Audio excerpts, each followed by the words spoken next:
Hello students. तो हम लोग पढ़ रहे थे कॉमर्स में हमने चैप्टर शुरू किया था प्लानिंग।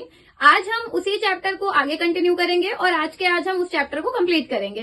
प्लानिंग में एक लास्ट टॉपिक बचा है जो है टाइप्स ऑफ प्लान्स, और इससे क्वेश्चंस आते हैं, तो अच्छे से समझिएगा। तो आज के वीडियो में हम यही टॉपिक कवर करने वाले हैं कि कितने टाइप के प्लान्स होते हैं और उन प्लान्स को हम लोग कैसे ऑर्गेनाइजेशनल गोल्स के लिए यूज करते हैं।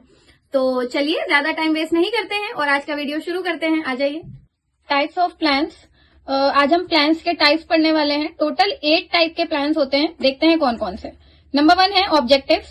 दीज आर द एंड्स और results to be achieved. Objectives का क्या मतलब है? ये वो प्लान है जो एंड रिजल्ट बताते हैं कि एंड रिजल्ट कैसे अचीव करना है, उन्हें ही ऑब्जेक्टिव्स कहते हैं। इनके फीचर्स क्या है? Clear and specific. ये क्लियर होने चाहिए, स्पेसिफिक होने चाहिए। Should be time bound. Time boundation बहुत इंपॉर्टेंट है क्योंकि प्लानिंग है। Acceptance of people. लोग जनरली एक्सेप्टेबल हों, लोग जनरली एक्सेप्ट कर पाए।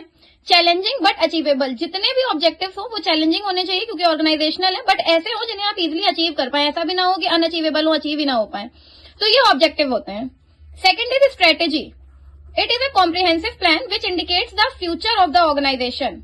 स्ट्रेटेजी का मतलब है वो सारे प्लान्स जो ये इंडिकेट करते हैं कि ऑर्गेनाइजेशन का फ्यूचर की, क्योंकि आप जैसी स्ट्रेटेजी बनाएंगे वैसी ही आपकी ऑर्गेनाइजेशन रन करेगी। अगर आपकी स्ट्रेटेजी स्ट्रांग होंगी, अच्छी होंगी, तो ऑर्गेनाइजेशन अच्छी चलेगी। अगर अच्छी नहीं होंगी तो ऑर्गेनाइजेशन अच्छी नहीं चलेगी। तो इसके फीचर्स देखते हैं क्या है। फर्स्ट है strategy should be formulated by the management. जो स्ट्रेटेजीज होती है वो टॉप मैनेजमेंट बनाता है। Second, it is flexible and dynamic. ये टाइम फ्लेक्सिबिलिटी होनी चाहिए इसमें, टाइम टू टाइम इनमें चेंजेस, क्योंकि business environment keeps on changing, तो आप इसमें चेंजेस कर पाए। एक्शन ओरिएंटेड होनी चाहिए। टाइम पे जैसी ऐसी स्ट्रेटेजीज बनाइए जो आप टाइम पे टाइमली एक्शन ले पाए। ये नहीं कि टाइम निकल गया उसके बाद आपके प्लान्स काम कर रहे हैं। तो ये होती है strategy. Next is policies. Policies क्या होती हैं? It is a general statement that guides decision making. Policies वो होती हैं जो ऑर्गेनाइजेशन को डिसीजन मेकिंग में हेल्प करती हैं कि ऑर्गेनाइजेशन सही डिसीजन ले, सही पाथ पे चले। फीचर्स क्या है इसका? First, it should be easily understandable. ऐसी पॉलिसीज बनानी चाहिए जो इजिली सबके समझ में आए। Must prescribe the criteria for current and future actions. और ऐसी पॉलिसीज आपको बनानी है जो करंट सिचुएशन पे बेस्ड हो as well as future actions पे भी बेस्ड हो। Based on facts. फैक्ट्स पे बेस्ड होनी चाहिए। फालतू की कोई भी ऐसी पॉलिसी नहीं बनेगी, जो फैक्ट है वही बनेंगे। Fair and equitable. और सारी पॉलिसीज फेयर होनी चाहिए, इक्वालिटी होनी चाहिए। ये होती है पॉलिसीज। नेक्स्ट आपका प्लान होता है procedures. A manner in which a certain activities to be performed. Procedure का क्या मतलब है? एक ऐसा तरीका जिसमें आप कोई भी स्पेसिफिक एक्टिविटी परफॉर्म करने वाले हैं। It is a chronological sequences of steps taken. ये एक क्रोनोलॉजिकल, जैसे आप कोई सब्जी बनाने जा रहे हैं तो उसका एक मैनर होता है कि उस तरीके से ही काम करना है, तो वो स्टेप्स होते हैं कि आप किस तरीके से बनाएंगे, तो वो प्रोसीजर है।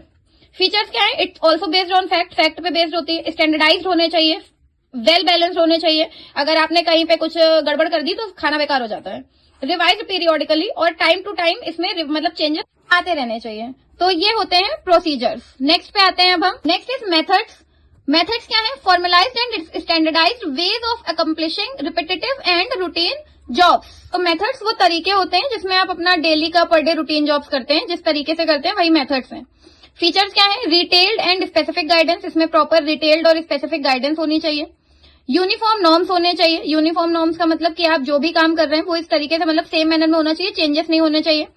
Prescribe manner of performing a task. किसी भी काम को परफॉर्म करने का एक प्रॉपर तरीका होता है, कुछ भी नहीं कर देना है, वो मेथड है। Helpful in simplification and standardisation. अगर आपने एक मेथड बनाया हुआ है तो आपको सारे काम आसान लगेंगे, इसलिए ये मेथड्स बनाए जाते हैं। Next is rules. रूल्स क्या है? Specific statements of what should be और what should not be done. Rules का मतलब एक स्पेसिफिक स्टेटमेंट्स होती है कि आपको क्या करना चाहिए और क्या नहीं करना चाहिए, वही रूल्स हैं। फीचर्स है। Number 1, help in maintaining discipline. ताकि एक डिसिप्लिन, जैसे किसी भी जगह हम जाते हैं, किसी भी ऑर्गेनाइजेशन में, तो प्रॉपर रूल्स और रेगुलेशंस होते हैं। हॉस्पिटल, स्कूल, हर जगह रूल्स होते हैं ताकि प्रॉपर डिसिप्लिन मेंटेन रहे। Indicates limits of acceptable behaviour की एक लिमिट होती है कि इतनी लिमिट तक ही आपका बिहेवियर एक्सेप्टेबल है, उसके बाद में वो एक्सेप्ट नहीं होगा। Channels the behaviour of workers in desired actions. इस तरीके से वर्कर्स का बिहेवियर चैनलाइज किया जाता है ताकि जो रिक्वायर्ड एक्शन है वही परफॉर्म हो, ऊट पटांग काम ना हो। ये होते हैं rules. Next is budgets. Budgets क्या है? A plan which indicates expected results of a given future period in numerical terms. Budget का मतलब है एक फ्यूचर पीरियड के लिए एक एक्सपेक्टेड रिजल्ट, जिसे हम बजट कहते हैं। जैसे अभी हमारा फेब में बजट आएगा तो वो एक्सपेक्टेड रिजल्ट जो होते हैं उसे ही हम बजट बोलते हैं। इसके फीचर्स क्या है? A blueprint design to achieve a specific goal. एक ब्लूप्रिंट होता है कि इस स्पेसिफिक गोल को हमें अचीव करना है एक सर्टेन टाइम पीरियड में जो फ्यूचर के लिए है। It expressed in time, money और फिजिकल लिमिट्स। इसको हम टाइम में एक्सप्रेस कर सकते हैं, मनी में एक्सप्रेस कर सकते हैं और फिजिकल यूनिट्स या लिमिट्स होती है उनमें एक्सप्रेस करते हैं। लास्ट है प्रोग्राम्स। प्रोग्राम्स क्या होते हैं? A comprehensive plan design to implement the policies and accomplish objective. Program वो कॉम्प्रिहेंसिव प्लान होते हैं जो किसी भी पॉलिसी या ऑब्जेक्टिव को अचीव करने के लिए इम्प्लीमेंट किए जाते हैं, उन्हें ही हम प्रोग्राम्स बोलते हैं, इसीलिए वो बनाए जाते हैं। फीचर्स क्या है इनके? Single used but comprehensive. इन्हें आप वन टाइम ही यूज कर सकते हो, लेकिन ये डिटेल्ड मैनर में होते हैं। जितने भी प्रोग्राम्स होते हैं वो एक्शन प्लान होते हैं, मतलब आप उन्हें तुरंत परफॉर्म करते हैं। It ensures smooth functioning of the organisation. ये एंश्योरिटी लाते हैं कि जो ऑर्गेनाइजेशन की फंक्शनिंग है वो प्रॉपर अच्छे तरीके से होगी, इन्हें ही हम प्रोग्राम्स बोलते हैं। तो स्टूडेंट्स, ये था आज का वीडियो और आज आपका प्लानिंग चैप्टर कंप्लीट हो चुका है। अगर कुछ टॉपिक्स रह गए हैं तो मुझे कमेंट सेक्शन में बताइए और वीडियो को लाइक करिए, दोस्तों के साथ शेयर करिए और चैनल को सब्सक्राइब करिए। Thank you so much.